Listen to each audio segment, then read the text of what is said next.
या ऋषि दयानंद जी ने अमरग्रंथ सत्यार्थ प्रकाश नामक पुस्तक की रचना की। उन्होंने हमारे जीवन को सार्थक बनाने के लिए कुल 14 समोल्लास का उल्लेख किया। हमारे सामने 14 कांच के स्तंभ दर्शाएंगे जिनमें कुल 112 वाक्यों की प्रदर्शनी लगाई गई। बताते पर्यटकों का। मैं डॉक्टर अनिल योगाचार्य, गुरुग्राम हरियाणा। हम यहाँ नौलखा महल में आए।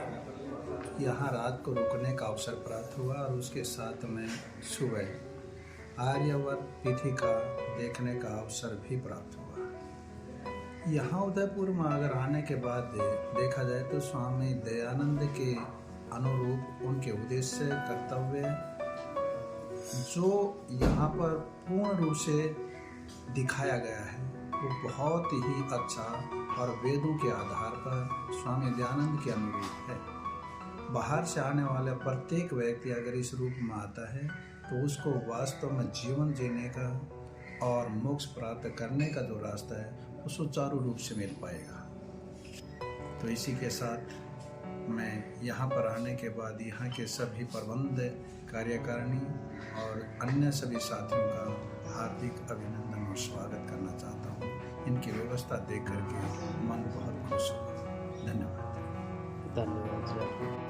नमस्कार, मेरा नाम आदित्य है। मैं पेशे से एक इंजीनियर और एक्टर हूँ और आज हम यहाँ नौलखा महल में आए। हमने पूरी व्यवस्था देखी और जिस तरह से पूरा भ्रमण किया उससे एक बात मैं ज़रूर कहना चाहूँगा कि जिस तरह से जितनी आसानी से और जितनी सरलता से वेदों के बारे में बताया गया और जो दयानंद सरस्वती जी ने हमारे समाज के लिए किया, जो योगदान दिया उसके बारे में बताया गया, वो बहुत ही सुंदरता और बहुत ही सहज रूप से प्रस्तुत किया गया है।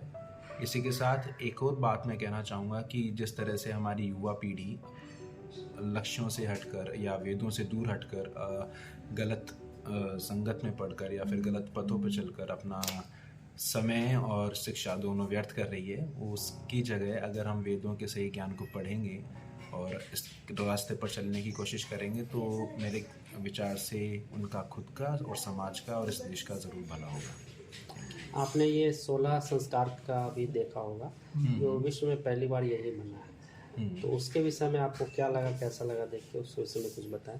काफ़ी अच्छा और काफ़ी बेसिक है। बहुत बेसिक ज्ञान है जो सबको होना चाहिए लेकिन नहीं है। तो मेरे ख्याल से शुरुआती तौर तो यही है एक शिक्षा का कि आपका बेस पहले क्लियर होना चाहिए, उसके बाद ही आप आगे बढ़ेंगे। और जिस तरह से उन्हें बताया गया है वो बहुत आसान है। शायद मैं बताऊंगा तो उतना प्रभावशील नहीं लगेगा। तो मेरा अनुरोध यही है कि अगर कोई यहाँ पे है या यहाँ उदयपुर कोई घूमने आता है तो ज़रूर आइए और ज़रूर इस चीज़ को विज़िट कीजिए।